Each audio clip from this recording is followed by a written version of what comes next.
이제 2021 NFL 정규 시즌 첫 경기까지 단 6일만을 남겨두고 있습니다. 첫 경기는 9월 9일 목요일 밤 경기, 한국 시간으로 9월 10일 오전 경기인 댈러스 대 템파베이 경기인데요. 이번 영상에선 정규 시즌이 공식적으로 시작되기 전에 올 시즌 관전 포인트들을 한번 살펴보는 시간 갖도록 해보겠습니다. 일단 첫 번째로는 올 시즌 가장 중요한 포맷 변경에 대해서 말씀드리겠습니다. 작년까지 NFL 정규 시즌은 오랜 시간 동안 16경기 정규 시즌 포맷을 유지했었는데요. 올해 2021 NFL 시즌부턴 한 경기가 더해져 이제 총 17경기를 뛰게 됩니다. 이 중대한 결정을 둘러싼 관계자들과 팬들의 의견은 갈렸는데요. 일단 리그와 팀 오너십 입장에선 돈을 더 끌어들일 수 있기 때문에 긍정적으로 바라보고 있다는 의견입니다. 물론 팬들도 정규 시즌이 더 길어지면서 관람할 수 있는 중요한 경기들이 늘어났다는 사실을 반겼죠. 하지만 선수들의 의견은 다른 편입니다. 미식축구가 워낙 위험한 스포츠이니만큼 한 경기를 늘리면 선수들이 부상당할 확률도 당연히 더 늘어나게 됩니다. 그리고 선수들은 한 경기가 늘어난다고 해서 연봉을 더 받는 것도 아니기 때문에 반대할 수밖에 없는 거죠. 하지만 결국엔 리그가 결정하는 것이기 때문에 어쩔 수 없이 선수들은 이 포맷 변경에 적응할 수밖에 없는 상황입니다. 팬인 저로선 프리시즌이 한 경기 줄고 정규 시즌이 늘어났다는 것에 고맙지만 선수들의 입장에서 생각해본다면 굳이 이래야 됐을까 하네요.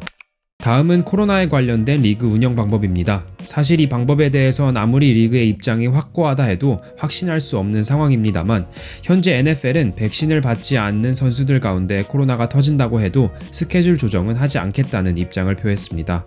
어느 한 팀이 경기에 참여하지 못한다면 그 상대 팀에게 승리가 주어지는 시스템을 만든 거죠. 어쩌면 이 결정이 추후 독이 되어 돌아올 수도 있을 듯 하지만 그래도 현재 템파베이와 같이 백신률이 100%인 팀도 있기 때문에 백신률이 어느 정도 높아지기만 한다면 괜찮을 것 같습니다. 미국에선 백신을 굉장히 부정적으로 바라보는 사람들이 많기 때문에 다른 팀들도 이 정도의 백신 접종률을 달성하지 못할 테지만 현재 리그 전체 79%로 꽤 높은 만큼 이번 시즌은 무난히 진행되길 바라봅니다. 올 시즌부터 리플레이 리뷰에 관한 룰도 살짝 개정되었다고 합니다. 이제는 프레스박스에 앉아 리플레이 보는 심판분들이 헤드셋으로 필드에서 직접 뛰고 있는 심판분들에게 주의할 것들이나 의견을 계속해서 전달할 수 있다고 합니다. 하지만 이렇다고 해서 필드 위에 있는 심판분들을 설득하거나 멈춰서는 안 된다고 하네요. 올 시즌엔 보다 더 정확한 판정들이 더 빨리 나올 수 있지 않을까 생각이 듭니다. 작년에 슈퍼볼에서 상대팀을 조롱하는 행위로 페널티를 받았던 윈필드 선수를 여러분이 기억하실까 모르겠습니다. 올해부턴 이런 류의 모든 행동들을 더 세게 처벌한다고 합니다. 그렇다고 해서 저희가 아주 좋아하는 세레모니들이 사라지는 건 아니지만 윈필드처럼 명확하게 상대방을 조롱하는 제스처를 보인다면 바로 큰 페널티가 주어지지 않을까 생각해봅니다. 올해부턴 여러 스타디움에서 꽉 찬 관중석을 볼 수 있지 않을까 생각이 듭니다. 코로나에 조금 더 민감한 큰 도시들은 잘 모르겠지만 그린베이 같이 시골 구석에 있는 팀들은 무조건 매 경기 매진일 것 같네요. LA에 새로 세워졌던 소파이 스타디움이나 라스베가스에 있던 알리전트 스타디움에선 처음으로 팬들이 직관하는 모습을 볼 수 있겠습니다. 그리고 또 볼 수 있는 건 다름 아닌 작년에 부상을 당해서 올 시즌 컴백을 준비하는 선수들인데요. 이 중 네임밸류가 큰 선수들은 프레스콧 선수부터 시작해서 세관 바클리, 조 버로우, 맥캐프리, OBJ, 그리고 닉 보사 선수가 있습니다. 이런 선수들은 팀 내 맡은 역할들이 굉장히 크기 때문에 소속팀들이 얼마나 발전한 모습을 보여줄 수 있는지도 지켜봐야 될 것 같습니다. 사실 올 시즌 팬들이 가장 주목하는 건 이적한 선수들과 이제 막 들어온 루키들에 대한 기대죠.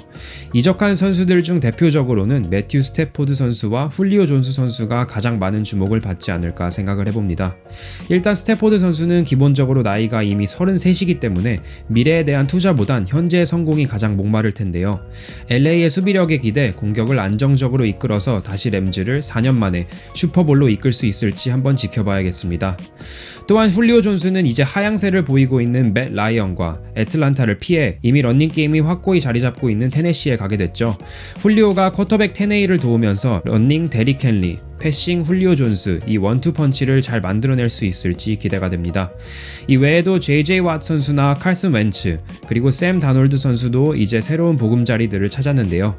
이 선수들의 임팩트가 얼마나 클지 궁금하지 않을 수가 없습니다. 오프시즌 정말 많은 관심을 받았던 루키들도 이 영상에서 빼놓을 수가 없죠. 대표적으로는 트레버 로렌스, 저스틴 필즈, 잭 윌슨, 카일 피츠 그리고 맥 존스가 있는데요. 과연 로렌스가 얼반 마이어 감독과 함께 잭슨빌 구단을 들고 일어설 수 있을지 봐야겠습니다. 시카고는 현재 앤디 달튼을 선발로 가져간다고 제가 들었던 것 같은데 아마 필즈 선수가 대체하는 시기는 아무도 모를 것 같습니다. 근데 뭐 시간 문제이긴 하니 팬의 입장으로선 빨리 보였으면 좋겠네요. 물론 너무 잘한다면 패커스에게 좋지 않기 때문에 조금 천천히 해도 좋을 것 같습니다. 잭 윌슨은 뭐 제츠 소속이기 때문에 솔직히 제가 그렇게 뭐 궁금하지도 않고 잘할 것 같지도 않지만 그래도 이 제츠 구단에 대한 비관적인 많은 팬분들의 시선을 윌슨이 뒤집어 놓는다면 뭐 더할 나위 없이 흥미진진해지겠죠. 제가 가장 기대하고 있는 넘사벽 피지컬의 소유자 카일 피츠는 정말 서둘러 보고 싶습니다. 필라델피아와의 경기 새벽 2시 경기인데 밤을 새면서까지 보고 싶네요. 마지막으로 이제 맥 존스에 대한 이야기를 빼놓을 수가 없죠. 이 선수는 솔직히 루키 시즌부터 주전이 되리라곤 많은 전문가들을 포함해 저도 예상하지 못했는데 며칠 전 캠 뉴튼 선수가 이제 팀에서 릴리스가 되면서 알게 됐습니다.